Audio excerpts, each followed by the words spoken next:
Good morning. আজকের ভিডিওতে কিছু পরামর্শ দেব আমাদের নির্বাচন কমিশনের আদেশ অনুসারে যে সমস্ত কর্মকর্তারা আমাদের ভোটের ট্রেনিংয়ের ব্যবস্থা করেছেন, ট্রেনিং করাচ্ছেন তাদের জন্য। কিন্তু নির্বাচন কমিশনের কিছু কাজকর্ম যেভাবে হচ্ছে সেটা দেখে মনের মধ্যে রাগ হচ্ছে, বিরক্তি হচ্ছে। আজকের ভিডিওতে যদি আমি বিরক্তি প্রকাশ করি, কেউ কিছু মনে করবেন না, কেস দেবেন না প্লিজ। আজকে সকালবেলায় ঘুম থেকে উঠেই শুরু করে দিয়েছি। আজকে আপনাদের প্রথমেই একটা গল্প বলতে ইচ্ছা করছে। আমাদের ছোটবেলায় দেখেছিলাম আমাদের ক্লাবের একটা ঘর বানানো হচ্ছে। পুরনো বেড়ার দেওয়াল ভেঙে দিয়ে ইটের দেওয়াল বানানো হচ্ছে। সামনের দেওয়ালটা তাতে পুরনো দরজাটা লাগানো হয়েছে, আর দুপাশের দুটো দেওয়াল তৈরি হয়েছে, পেছন দিকের দেওয়াল এখনও তৈরি হয়নি। কিন্তু দেখলাম ক্লাব কর্তারা সামনে যে দরজা লাগিয়েছেন তাতে বেশ একটা মোটা তালা ঝুলিয়েছেন।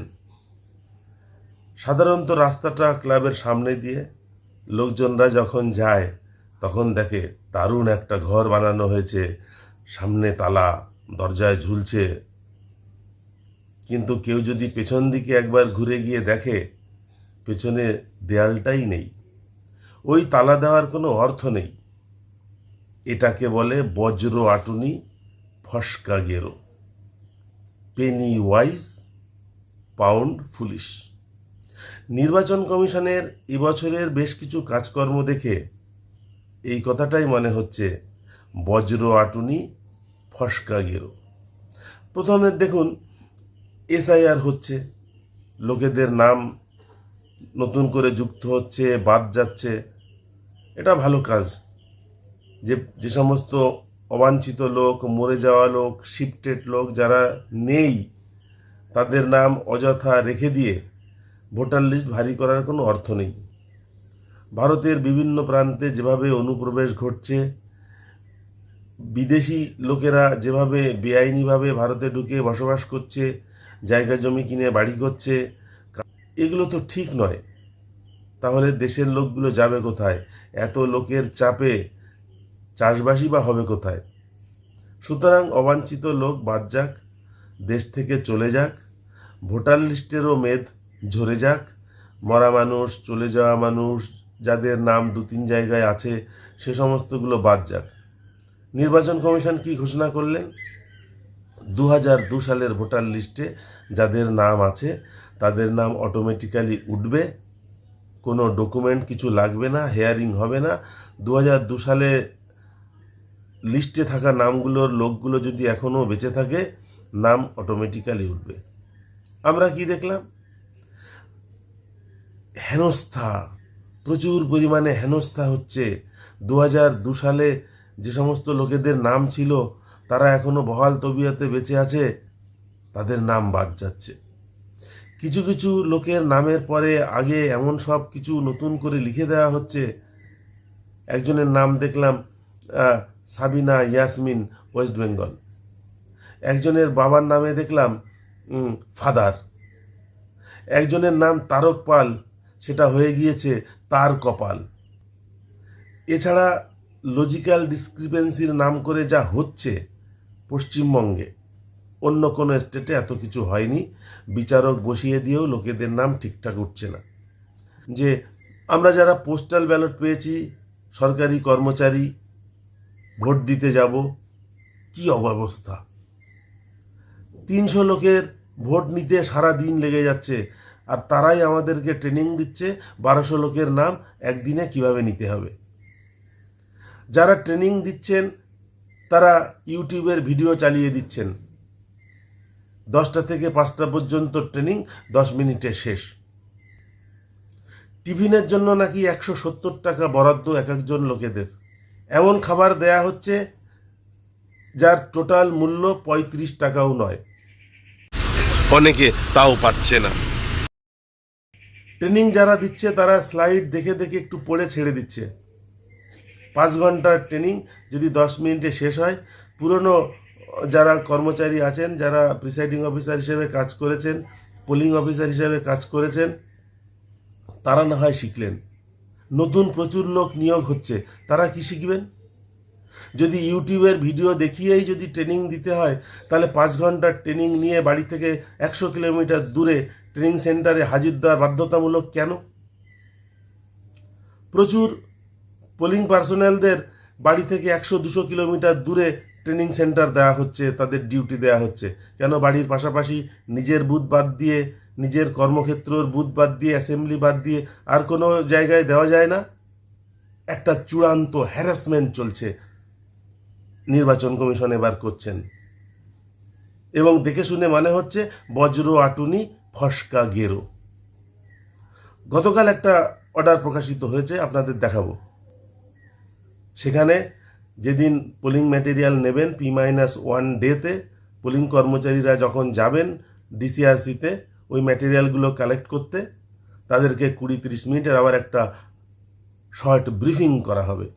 প্রিসাইডিং অফিসারদের কাছ থেকে একটা ডিক্লারেশনও নেওয়া হবে যে না, আমি সমস্ত নিয়মকানুন খুব ভালোভাবে পড়েছি, সমস্ত নিয়মকানুন মেনে ভোট প্রক্রিয়া চালাবো। যে সমস্ত কাজগুলো প্রিসাইডিং অফিসারের হাতের মধ্যে নেই, সেই সমস্ত কাজগুলোর জন্যও দায়ী করা হচ্ছে। বিএলওরা দেখুন কিভাবে নিযুক্ত হয়েছেন, দিন নেই রাত নেই, এক বাড়িতে 25 বার করে যাওয়া, তারপরেও কাজকর্ম হচ্ছে না, বিএলওরা মার খাচ্ছে, কেউ সুইসাইড করছে, একটা চূড়ান্ত অপরিকল্পনার অভাবের কারণে। এখনো সময় আছে। নির্বাচন কমিশনের বাবুদের বলবো, আপনারা একটু মানবিক হন, একটু ভাবুন। একটা লোককে তার অ্যাসেম্বলি থেকে আরও 10খানা অ্যাসেম্বলি পার করে অনেক দূরে নিয়ে যাওয়ার কোনো অর্থ নেই। একজন প্রিসাইডিং অফিসার, একজন পোলিং অফিসারের ভোট প্রভাবিত করার কোনো ক্ষমতাই নেই, এবং তারা সেটা করেনও না, তবু তাদেরকে হ্যারাসমেন্ট। রাস্তার সমস্ত গাড়ি তুলে নেওয়া হয়েছে নির্বাচনের কাজে। P-1 ডেতে, কারোর P-2 ডেতে ডিসিআরসিতে যেতে হবে, রাস্তায় গাড়ি নেই, যাবেন কি করে? আপনারা এক একটা গাড়িতে 5টা করে, 4টে করে, 3টে করে টিম পাঠাচ্ছেন। কোনো টিম 10টায় হাজির, কোনো টিম বিকাল 5টায় হাজির। সারাদিন বসে থাকতে হচ্ছে সমস্ত কিছু রেডি করে নিয়ে। ভোট হয়ে যাওয়ার পরে কোনো টিম ভোট শেষ করে ফেলছে, সমস্ত কাজকর্ম রেডি করে ফেলছে 7টায়, কোনো টিম সেটা রেডি করছে 11টায়, অথচ সবাইকে একই গাড়িতেই যেতে হবে। সময়ের অপচয় হচ্ছে। এগুলো ভাবুন। এত কড়াকড়ি করে কোনো লাভ নেই যদি নিজেরা নিজের সিস্টেমকে পরিবর্তন না করেন। প্রিসাইডিং অফিসারদের হ্যান্ডবুক 2023 সালের দেওয়া হচ্ছে, অনেক চেঞ্জ হয়েছে শুনছি। সবাই হ্যান্ডবুক পাচ্ছেনও না, সবাইকে দেওয়াও হয়নি, স্টক নেই। একটা অ্যাপয়েন্টমেন্ট লেটার ঠিক মতন কর্মচারীদের কাছে পৌঁছে দেওয়া যাচ্ছে না। ফোন করে তাদেরকে বলছেন আপনারা অমুক তারিখে ট্রেনিং আছে, অমুক জায়গায় আসুন। নির্বাচনের কাজ আমরা যারা করি, ইতিপূর্বে করে এসেছি, কিন্তু নির্বাচন কমিশনের এই অহেতুক প্রত্যেকটা চিঠির সাথে ভয় প্রদর্শন করা আমাদের মধ্যে আতঙ্কের সৃষ্টি করছে। ভাবুন পরিণতিতে কি হবে। এই যত কড়াকড় করা হচ্ছে, চুন থেকে পান খসলেই তাদেরকে একেবারে ফায়ারিং করবার মতন অবস্থা, এমন হুমকি দেওয়া হচ্ছে, কাজ কারবার সেভাবে হবে তো? ডিসিআরসিতে যখন আমরা পোলিং ম্যাটেরিয়াল সংগ্রহ করতে যাব, তখন সমস্ত কাজগুলো ঠিকভাবে হবে তো? একজন প্রিসাইডিং অফিসারকে অনেকগুলো ট্যাগিং করতে হয়, ডিসিআরসিতে গিয়ে আমরা দেখেছি। পুলিশ ট্যাগিং করতে হয়, মাইক্রো অবজারভার ট্যাগিং করতে হয়, ক্যামেরাম্যান ট্যাগিং করতে হয়, গাড়ি খুঁজে পাওয়া যায় না সেটাকে খুঁজে বার করে ট্যাগিং করতে হয়। কেন সবগুলো একটা তালিকায় দিয়ে দেওয়া যায় না? 4জন পোলিং অফিসারদেরকে যখন প্রিসাইডিং অফিসারের সাথে একটা লিস্টে ঢুকিয়ে দেওয়া যায়, সেই সাথে 2টো পুলিশের নাম দিয়ে দেওয়া যায় না? সেই সাথে গাড়ির নম্বরটা দিয়ে দেওয়া যায় না? সেই সাথে মাইক্রো অবজারভার ক্যামেরাম্যানের নামটা দিয়ে দেওয়া যায় না? তাহলে তো এত হ্যারাসমেন্ট হয় না। আপনারা ভাববেন আমার কথাটা, হৃদয় দিয়ে এই অনুরোধ করব। সরলতা দেখান, মানবিক হন। প্রিসাইডিং অফিসার, পোলিং অফিসারদের বাড়ি থেকে 200 কিলোমিটার দূরে একটা অ্যাসেম্বলিতে নিয়ে যাওয়ার কোনো দরকার নেই, তাদেরকে কাছাকাছি রাখুন। এই অনুরোধটুকু করজোড়ে আপনাদের কাছে করব।